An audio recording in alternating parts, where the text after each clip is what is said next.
I've also seen a lot of sad Tribunal plays, which again, they're coming on location, so you haven't built a deck specific for them. But I've been seeing a lot where like people are posting a picture and every lane's 6 power. Well, yeah, if you're not Tribunal is definitely not a deck you just kind of have something. You have to build a Tribunal deck. Yeah, yeah. Like he's not a plug and play character at all. I'm ready whenever you are, man. I know we're on a tighter schedule today. Mondays always are a little bit, more squished due to Marvel scrap, but it's a good squish. It's a loving squish. But if you sir are good, then I'm good.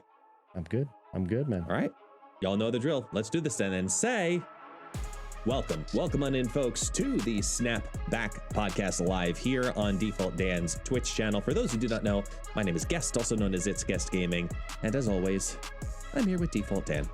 How you doing, buddy? I'm doing good, man. Doing good. I had a busy weekend with the holidays and all that, but can't complain. Doing pretty well. Yeah, it is Memorial Day in the States, so if you celebrate, I don't know, is that like, you don't really say like Happy Memorial Day. It's just one of those, oh look, it's like Labor Day, like it's a day, Yeah, but I mean, I guess it depends. Like if you're in the military and all of that stuff, you definitely celebrate it in your different ways. But it's definitely one of those like here. Just everybody in the neighborhood getting out together with the grills, grilling out, hanging out, just having a chill day. So. Well, that's what I'm saying. Like it's, I'm not saying in the sense of celebrating like that. I'm saying in the sense of how do you recognize it with something, I get you. Hey, happy Memorial Day to you. No, it's not like Merry Christmas. You know what I mean? Like it's, it's got a different feel, a different meaning, like, hey, happy Groundhog Day. It's the same kind of delivery. It just feels awkward, but it is a day to celebrate nevertheless. Just maybe not vocally. But heading into tomorrow, the 30th of May, 2023, we have stuff to talk about. We have a very busy weekend, as you said, that we must recap, even though I really do not want to in so many ways. But we're going to talk about the tournament scene that happened over the past weekend, because there's a lot of really interesting things that came out of it. We're also going to take a look at High Evolutionary's, what I'll lightly put as market share, and the share of the meta, not the health of the meta. That's completely different. And then the last thing I want to touch on today is your favorite card to talk about, the Living Tribunal, because he is finally coming. We're going to be able to talk to him. So as always, I invite you folks to come join us on these live broadcasts on Monday night. We do them at 8 p.m. Eastern Standard Time. So if you want to be a part of the conversation, come see the recording live, see it first. Just like our chat is doing now, they are here, and we'd love to have you as a part of it too. I'm also going to throw something out there for the future for all of our listeners as well. In the month of June, we're looking at a mailbag. We're looking at what do you want to know about? What is the type of question, whether it's directly about us, whether it's directly about Marvel Snap, a topic that you would like us to touch or retouch now that things have changed, we throw this to you. So the easiest way I ask for those questions, comments, concerns, etc., please head over to the YouTube video portion of this and leave a comment down below of your question for either DefaultDan or myself. But we'll come back to that. We're going to keep touching on that multiple times over the next couple of broadcasts. Let's just get into the tournament weekend. I'm going to let you, sir, kick off, because you, Mr. World Snap Federation, Mr. Why don't you lead off how that all went down? We had to do it. So you guys didn't know, there is a new tournament on the block, and this is a monthly type of tournament. It's different than all the other tournaments. This isn't just everybody signs up, does a bracket, whatever, each month, and potentially, who knows, maybe at some point it becomes more of a weekly thing or whatever. But at this point, it's a monthly thing that GC and Eddie A are putting together. These guys really just wanted to give something that's entertaining. So bringing in personalities, right? Not just, hey, I'm going to come on as the streamer, DefaultDan. Instead, we bring in our own personas and have some fun with it. We're not playing super competitive decks. We're just bringing in something that looks fun. And it was a blast. I know, guest, you'll be joining us next month, joining the roster of people. And they're definitely looking for other people to join and things like that too. So definitely reach out, right? They're trying to balance everything around it.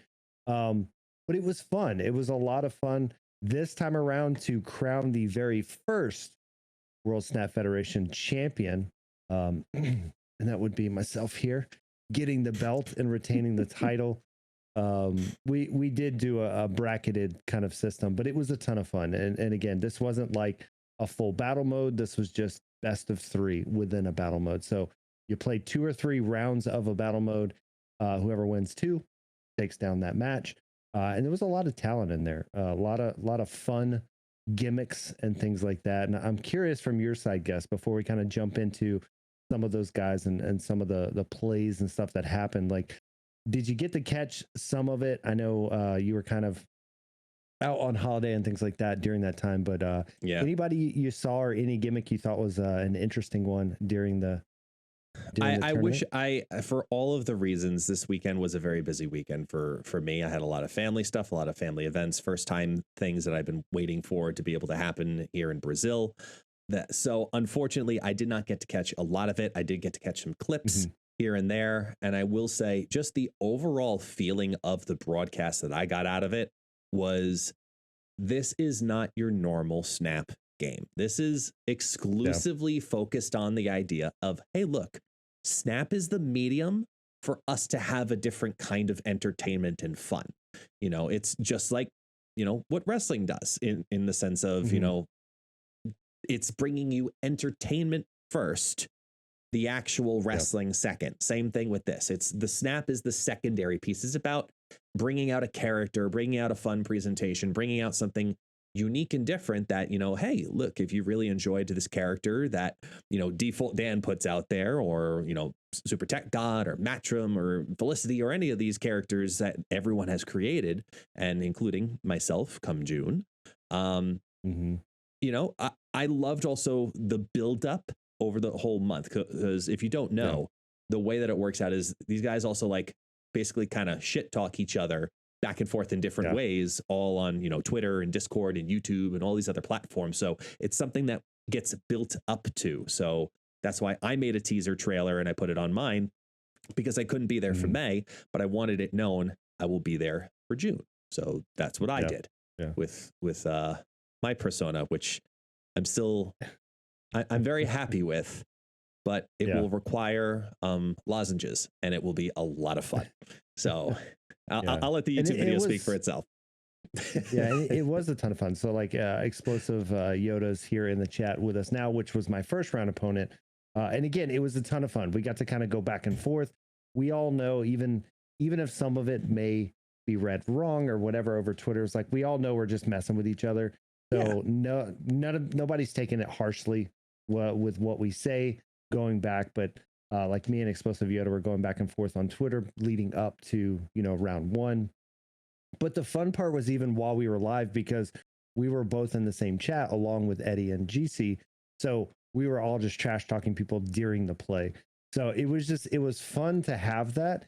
It reminded me of like the old school cube rushes. I know we really haven't done cube rushes in a while, but it was that feel where you weren't playing with a top tier deck. You were just playing with something that was creative and fun.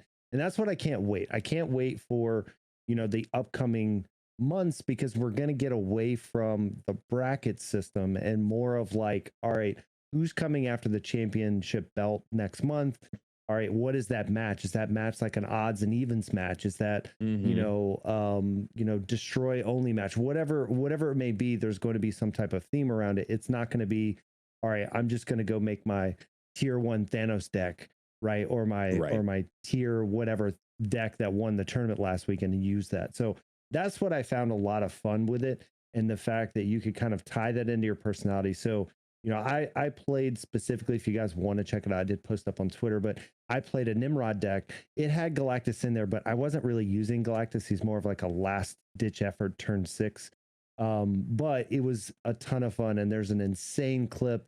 I think it's on GC's Twitch, but there's an insane clip where we made like 4 or 5 Nimrods on the board with one particular play. And it was all about like, and I know when I was talking to Explosive Yoda, like leading up to it, and we were kind of going back and forth with what decks we may or may not be playing. We were both just saying like, what could create the most exciting finish? Like what makes the best turn 6? And I know Yoda put in M'Baku into his deck, because he's like, I want to see the M'Baku like fly out of nowhere to Yes. try to win, like it's those types of plays that we were trying to get on the screen. So I Nice. I had a ton of fun with it.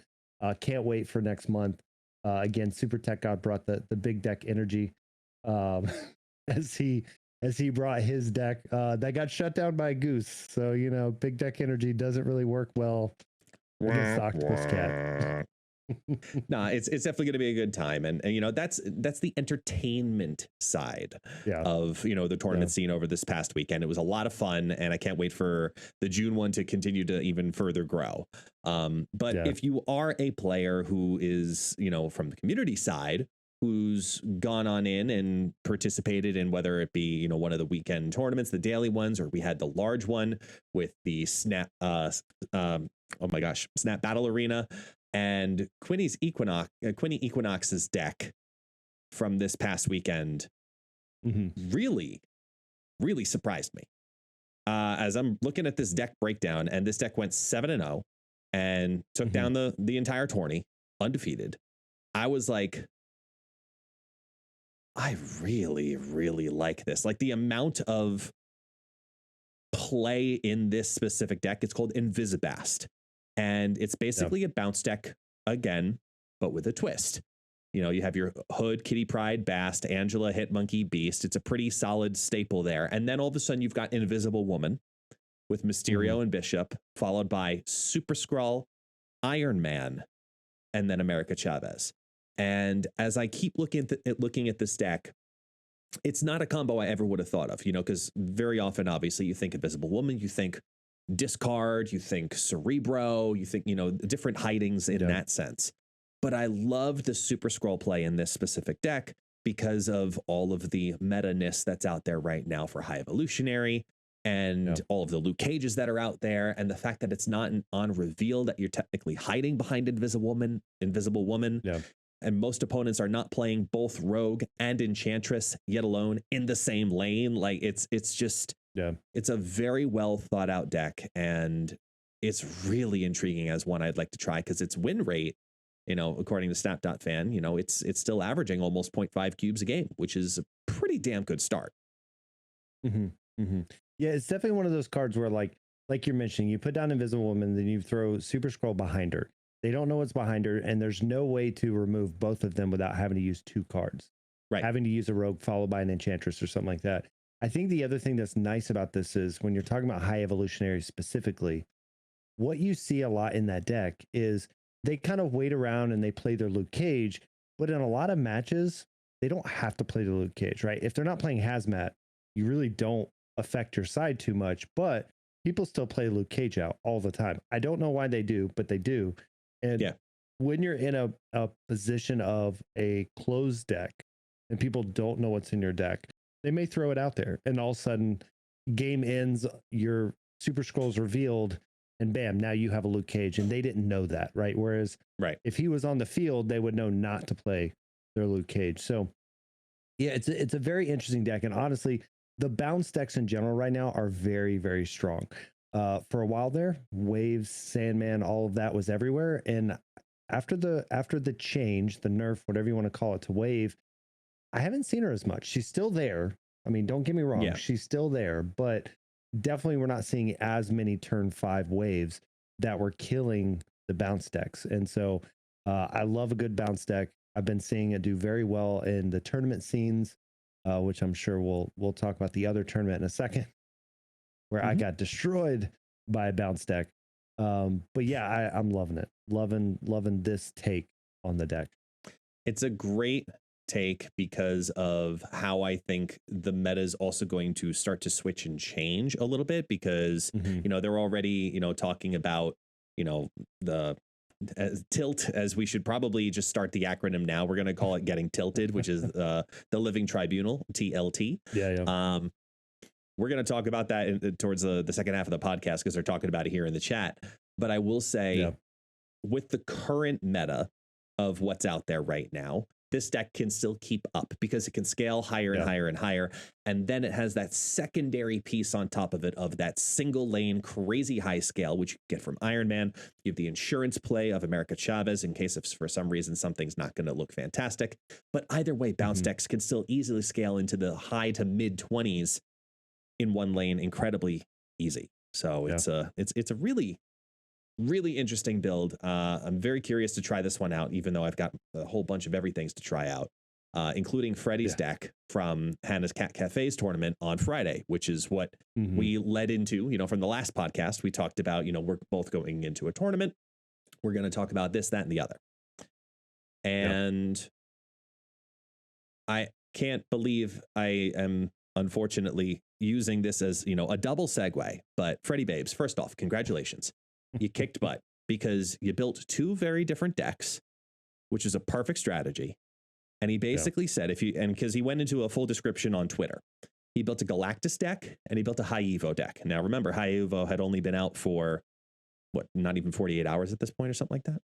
And it was perfect because he went, I'm going to play Galactus. If you have counters for Galactus in your decks, I won't play Galactus. I'll play High Evolutionary.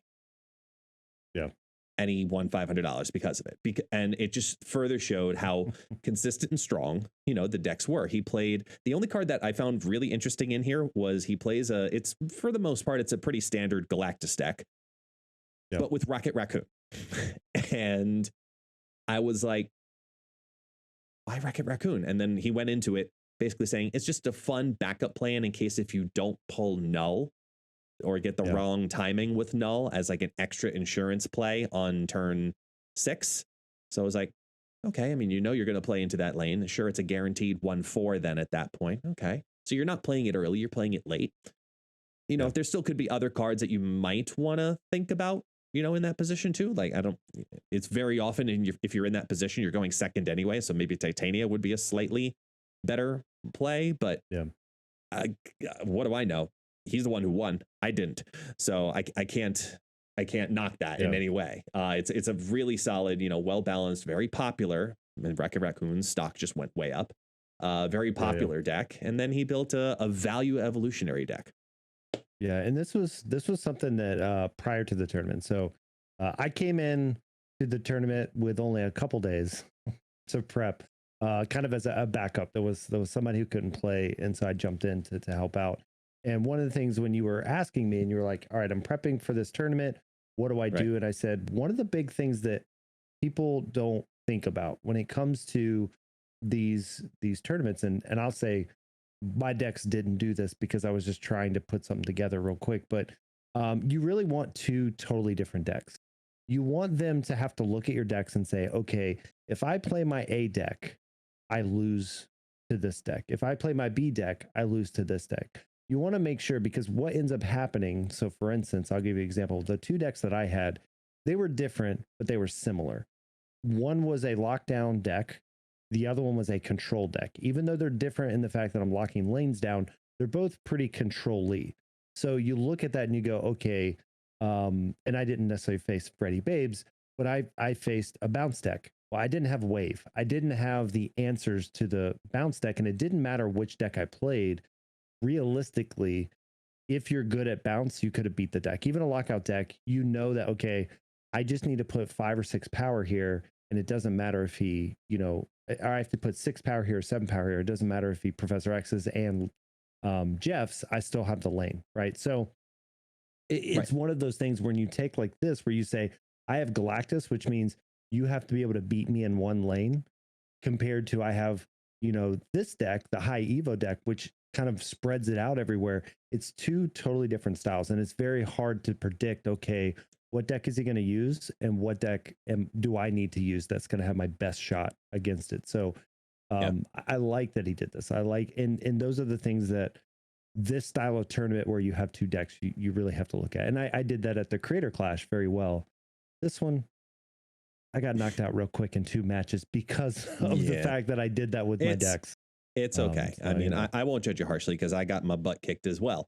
I went in with, two what I thought were very different styles of deck, kind of one on the, the the random side, if you will, when you're looking at like Iron Lad plays and a lot of, 6, 7, and 8 power cards as the primary consistent play.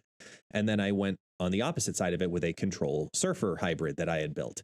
And neither deck did anywhere close to what I was hoping for it to do. And as they said in the chat, it was an absolutely stacked list of people. And I went up against 2 incredibly strong opponents, and I got my butt handed to me. And it was very eye-opening in the sense that, okay, you know what? My strategy going into these tournaments has to change a little bit differently. And when you're building an evolutionary deck also right now, we've got to remember, we only had less than 48 hours of exposure of this card by the time that the tournament went live. And the fact that he built a very well-balanced energy save deck that performed well. He had several different counters built into the deck. He had his Luke Cage already put in there. He had his Enchantress in there. And the only reductions, he didn't add anything further like a Spider Woman or a Scorpion. It was just, let me focus on the high Evo cards and let them do their thing. Put in a She-Hulk for some of the energy consumption, put in a Sunspot and a Nebula, played the whole thing off curve. So playing, Sunspot on 2, Luke Cage on 3, et cetera, et cetera, et cetera. Like they're always off one to let everything ramp. Yeah. And it ramped. It's like a gradual drip style of ramp. It's just enough, a little bit more to Sunspot here, and then a little bit more to Hulk here, and then another feed over to She-Hulk on turn 5. And then like it fed very, very well. So I looked at this version and I went, if you're going to make a value, like not value, if you're going to make an energy save style of deck, this was a very well-rounded one. I got to give it that. Galactus is Galactus, but it does lead into a conversation. Speaking of, these evolutionary decks and these Galactus decks. Yeah. The fact that Freddie took down this tournament with those 2 decks was almost this weird, like, meta premonition type thing. And he basically found out before most of us, hey, look, these are going to be the best 2 decks in the game, in the sense of everybody's going to want to play them, but I'm going to try to find my versions of them and make them happen. And then since then, we have had it more than proven again and again and again and again. I have ripped apart, Snap.fan, looking at the meta decks. And I've looked at both other trackers as well, and looked at the play rates of these decks at all levels, all variations, all collections, all ranks, all everything. It is absolutely insane that, yes, this is a portion of the community exclusively. It is not a full representation of the community, but it's pretty damn telling that no matter which tracker or website you use, the #1 deck in usage is High Evolutionary, and not even by like a little bit. Like you go to snap.fan, and the filter I have on, for example, collection level 3000, rank 80 to 100, competitive level up to the top. It is seen 35% of the time. And the thing is, I can bring this to 60 to 80. I can bring this to 40 to 60. It doesn't matter. I'm going to bring it to 40 to 60 while we're here. And what's it also in the 30s? 25.89. Next up is Galactus. And you're going to see this pattern every single time. The #1 play deck in the game is some variation of High Evolutionary, and the #2 play deck in the game is some variation of Galactus. And it's worth talking about now because we know Galactus has been a high usage problem to a degree. Yeah. But I feel like now is this red flags for second dinner? So I don't know yet when it comes to High Evo, right? One of the big things we have to remember about High Evo is when we put out all of the polls and all of the stuff, right? Almost everybody unanimously said, I have the tokens and I'm buying High Evo. Right. So like we had talked about this last week where people pretty much took off last month saving tokens. Oh yeah. So it's not surprising that he's being used a lot, especially in your lower collecting levels and things like that, because every other card in the deck is like series 1 and 2, right? And occasionally you get a series 3 card plugged in. Wasp. There, like a Doom or a Wasp or whatever, right? But for the most part, everybody has all the cards that just enabled him. So he's a pretty easy buy. Whereas when you look at Galactus, I do think that this is something that has been talked a lot. I know when we've talked, I don't see him that often, but I also know that MMRs can make a huge difference on what decks you're seeing. 100%. But with it being so high, I do think he needs to be looked at. I don't know. And we've, it's hard to make the decision of like, what do you do with him? He is a big bad. He is a big investment. He's also been invested in for a while now. So it isn't like High Evo just came out this week. I don't expect him to be touched in the next week or two, but I do expect if he continues to be this high, maybe they rework some of those cards that are associated with them. That's exactly, and again, we talked about that, right? Yeah, that's exactly what I'm thinking. At this point, you think about how long Galactus has been out versus how long High Evo's been out. High Evo's, as we said last week, it's a new shiny toy, right? We all have been talking about it. Make sure you save up for High Evolutionary, crazy awesome card. It's going to be great. Woohoo. Great. Well, yeah, whatever. Okay. That's, to be expected. And I think it's just as much to be expected that we're going to see it fall off a bit eventually. Not anytime soon. I don't expect it for the next week or two. I expect High Evolutionary to be very relevant all the way through until we start getting new Series 5 cards. So we're going to get through the new season pass. And then we're going to find, we'll get through the Ghost Spider and then we'll finally get into this, we'll get into the details. And it may just be, honestly, if you look at all the cards, I think one of the big problematic cards with High Evo right now is Hulk. He's in a lot of decks because, again, I get that there's all the cards are good. We talked about last week. There's a lot of them that do a lot of stuff, like even Cyclops and things like that. But I feel like right now, Hulk is one of the bigger problems only because you have this card that can literally just keep growing and then be massive when you play him on turn 6. And he really doesn't have a downside like something with Infinite or something like that, right? So we also talked about this, saying you can't just go and nerf Hulk to like 8 power or 6 power and let him grow, because then you're going to mess up your Series 1, right? So like there's something that has to be looked at when it comes to this kind of stuff, but we'll just have to see. Like, again, I don't think it's to the conversation yet of what do you do to High Evo. I think after this end of this week, if he's still used this much, maybe it's something that needs to start getting looked at. And again, it's something to do with the cards around him. Yeah. Maybe it's something where, I don't know, it's when you like High Evo becomes like a 2/2 and then his effects don't go into play until he gets played or something. I don't like that either, but I'm just saying, like, I don't know. They're not going to, here's the thing though. They're not going to touch High Evo for at least 2 months when it comes to these cards. There's no way. People just invested a load of tokens. Yeah. There's no way they're touching any of these cards for the next 2 months. There's no way. Will it happen eventually? Probably at this point. I would expect Hulk to go to a +1 because then at least it can get past Giganto. But I know that they, Second Dinner has said outright that when it comes to, the balance of what these cards are and why did they nerf High Evolutionary down from a 4/7 to a 4/4, it's because you're using a slot. So the loss of that slot gives you the opportunity for the higher benefit. So yes, it's right. You got, if you play Evolutionary, if you have him in your hand, you hate it. You absolutely hate having him in your hand because he's a dead card. You're not playing him. He's there to enable everybody else. So that's the payoff there, is you've got a dead card basically that you're only playing if in like very specific circumstances and you just have no other options. You got to get power on the board, whatever it is. I will say I love seeing that the top 3 cards are Hulk, Wasp, and Cyclops, not Abomination. Cyclops has come through as a huge surprise for so many people. And we talked about it last week. Like, he's just unbelievable.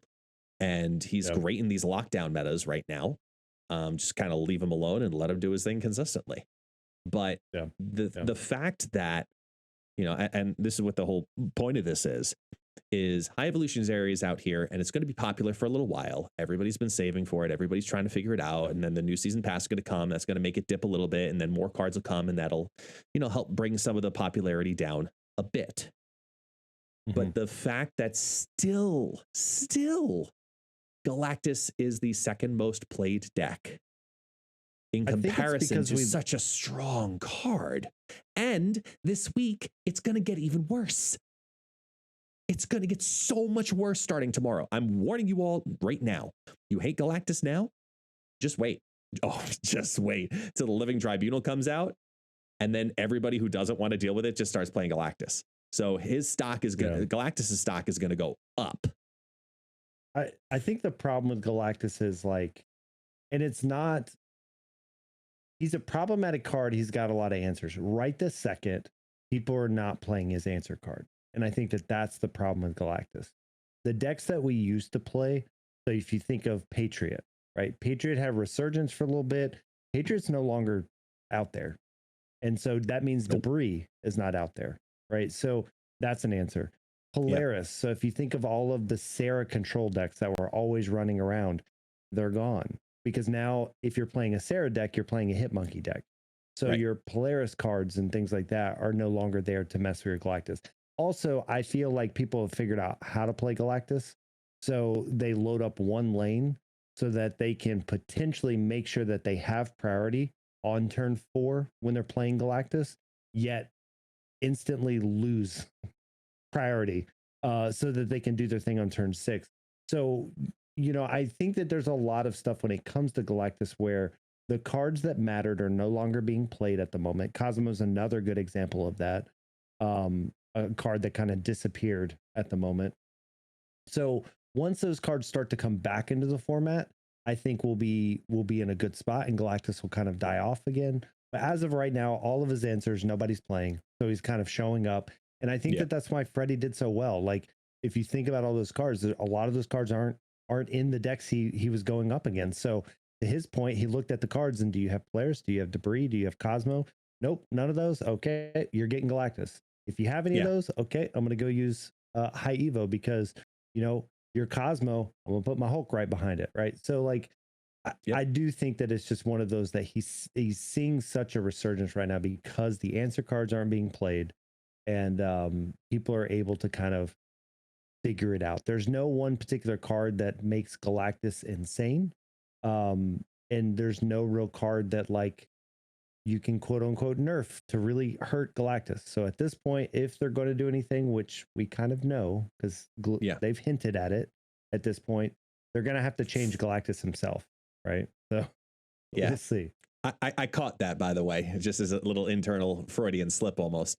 So I will say this, you know, I'm pretty confident that with the new season, we're going to start seeing, the moveness come on in, and we're going to see just as much the Cosmo, resurgence is going to come back to stop a bunch of these move cards from moving and doing their things. So Cosmo is going to make a comeback. So I'm not worried about that specific aspect. I'm just looking at the fact that it's been 4 months that we've had Galactus in the game roughly. And he's still the number 2 most played deck. And still by a long shot compared to 3, the number 3, which is typically a control deck. So it's still a conversation point, which is sad, but it's one that I'm very heavily expecting the devs to be addressing in June, knowing that they're going into their final quarter. They have no choice at this point. They have to address it. Yeah, they do. I think the only last little thing around that is they do have to be careful because this is a big bad, right? So one of the biggest things when it comes to the environment is we know they can touch cards. We know that, I mean, he's been changed before with his power going down 1 so that Professor X can beat him. And so I do like that they're doing some of that, but when they go back and rework a card, which they've already shown us they're not afraid to do. They've done it on Leader, they've done it on Arrow, they've done it on big cards, but they do have to be careful on how do they do the big bads because they've kind of already set the precedence that the big bads are where you want to spend your tokens because they won't come down. So, the High Evos, the Kang, the Galactus, right? The Thanos, it's hard to see how you touch those. And they experimenting with that with Thanos. Thanos is kind of the first one. They did some stone touch-ups. They did his power touch-ups. So it'll be interesting to see what they do with Galactus because they can very easily make him irrelevant, and they can very easily make him even more powerful, which I know they're not going to do, but I'm just saying, like, one just tweak of the wording can make Galactus swing one way or the other, and it'll be really interesting to see how they address that. I'm pretty sure, like, if Second Dinner has a pattern right now, which is more often than not, you know, they learned the hard way with Leader.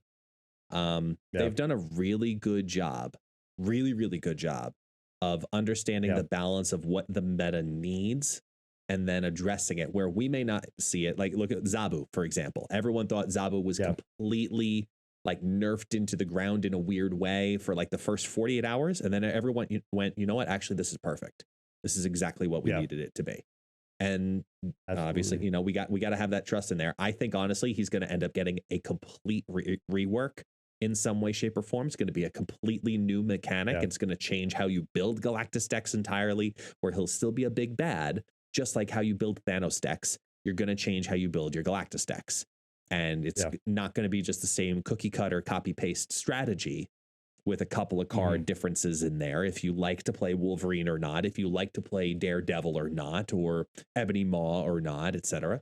I think it's a little bit more so now going to be, you know, something that we just have to build differently around. And that's what I'm hoping for when it comes to it, because we need to start thinking differently about some of these cards, especially when they bring in cards like Living Tribunal, which is forcing us to think outside of our normal mentality and play strategies of try to win 2 out of 3 lanes. Now it's get as many points on the board as you appropriately can and then divide them up. And what Living Tribunal is going to bring to the game is going to be a new type of strategy where I talked about it in my video today, where I think he's going to put in a different take of what we love from Dr. Doom, but just to a different degree. The difficult and the reason why, right? I will be getting Living Tribunal. Yes, but we got you. And again, I've got, I mean, not to brag or anything, I've got 30,000 tokens, and I don't want to buy Stegron or Snow Guard. So we're gonna pick up the Tribunal. We're gonna see. My problem I see with them is, to your point, you're gonna have to build your deck correctly, because your first instinct is, like you said, load up a lane, get everything you can, divide it up. And so now you're going to have to be very aware of a Shang-Chi. But with cards like Iron Man, with cards like even Omega Red, right? Being able to, if you're winning that one big lane, throw more points on the other lane, which are going to do all of that, right? And all of that stays underneath Shang-Chi. So it's like you watched the video. I agree. I think, well, I think the other side of this is, like, if you think of the Ben Brode special, which is it's Omega Red plus Iron Man plus Onslaught. Like, that's his like one of his keys, and now you just throw in Living Tribunal and you can win a lot of games with it. But it'll be interesting just to see what that looks like. It'll also be interesting to see what the answer to Living Tribunal is going to be, because there's nothing, in my opinion, like, he is ongoing, so you could throw out Enchantress, but like, you're gonna have to like make sure that you're really target that right. You know, exactly. Well, that's the thing. So it'll be interesting to see, like, what his real, outside of Galactus, what his real, like, I don't know, answer will be. You know. Right. And I think there's a couple of really interesting things to identify with the fact that he's ongoing, right?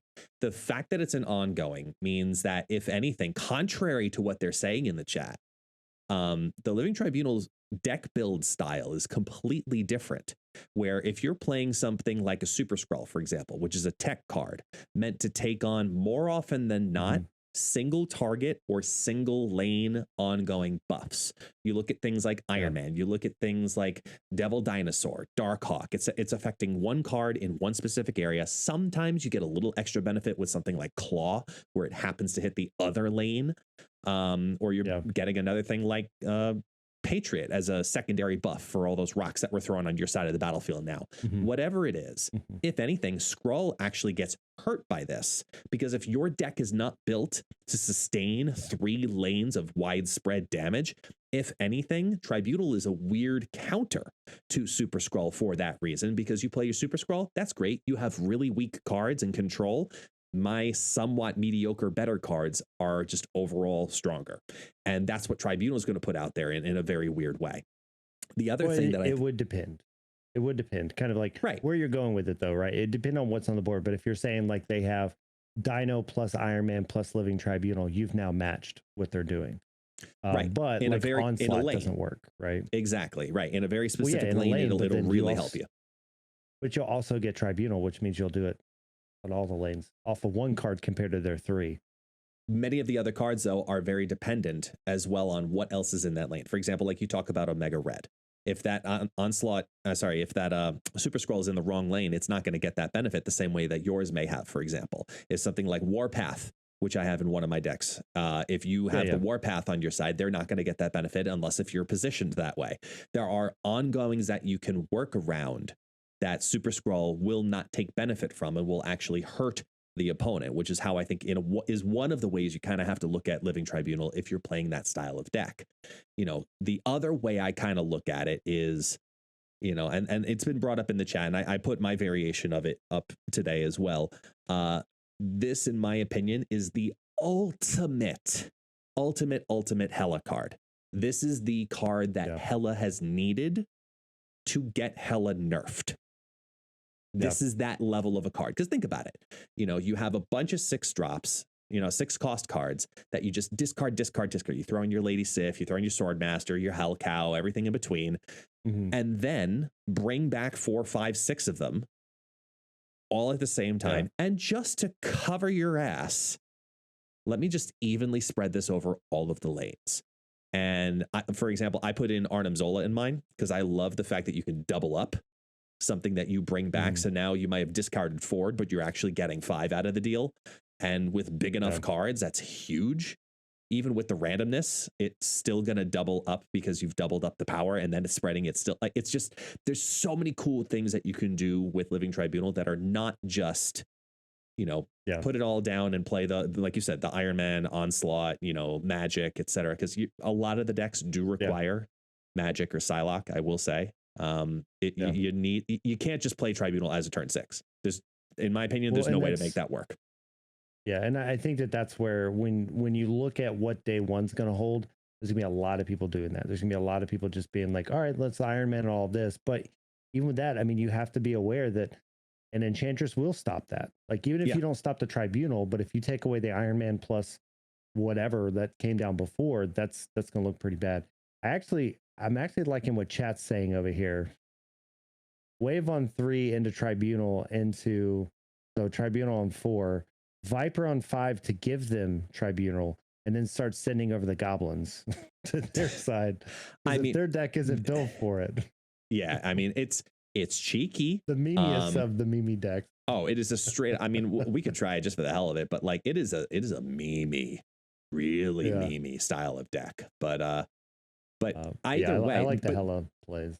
The idea though of what Tribunal is going to do though is it's going to cause some of this control uncertainty, which is what I kind of like about the card right now, because there is a very heavy control push right now. Obviously, we see this with High Evolutionary. We see this with all the Spider-Man decks and Professor Xing, and everything's starting to come back. Sarah Control again. This makes you question it consistently, because you have to look at, okay, what is the predetermined version of it's a Tribunal deck, right? Yeah. Now you may have Professor X that lane, and now you faked out your opponent because, you put 3 in a lane, but they locked it down, but there was 7. So you're losing 7-3 with Professor X. Well, Jeff isn't going to put you over the top now. What are you going to do? Oh, I'm just going to go ahead and Tribunal everything and take that lane back because now it's a 9, which isn't crazy amount. So I love that uncertainty that the Living Tribunal is going to bring. And I'm trying like hell. I'm going to try a negative deck. I have a Thanos variation. I've got a bunch of different fun ones, but I know that Tribunal is going to bring a new style of deck building, which is what the game consistently needs. It needs new archetypes. It needs new versions to deal with for us as a player to say, okay, how am I going to counter this? Which is exactly why I said earlier, Galactus for the next week and a half is going to make a big push again, because the biggest counter to the Living Tribunal is, oh, you want to take 3 lanes? Guess what? Try 1. Yeah. Yeah. No, I agree with you. I think that's going to be the easy answer to a lot of it. Because of that, like you're saying, like, I don't Just care for a what week, you're doing. just You for throw a everything week, in one, just for a week. you know. But yeah, it will be, again, I'm excited to see what people come up with, because every time I think I feel like I've figured out the best deck, I get corrected. That's how we I get that's how corrected. we all feel. That, believe me. Do you know how humbling it was to go through the 15 high evolutionary decks that I theory crafted and find only 4 of them work decently? Like, it's incredibly humbling, but it just continues to push what my brain is going to process on both sides of the battlefield with these new cards every single time. So I love the fact that Tribunal is going to force us to say, you're going to have to think of every lane all the time now, no matter what. It's just, it's not locked down. You can't say, oh, you've put in your Storm and your Juggernaut. The highest after that it's going to get is going to be just another +2 for each card, because it's just a Surfer. Oh, nope, sorry. Here's a Tribunal in your face. So it's going to be a fun card. I know you're getting it once it drops in a couple of hours. I'm going to get it. We're both going to test it out on our private time and on streams. And hopefully we see a bunch of them on Wednesday Night Snap, because I'd love to see that.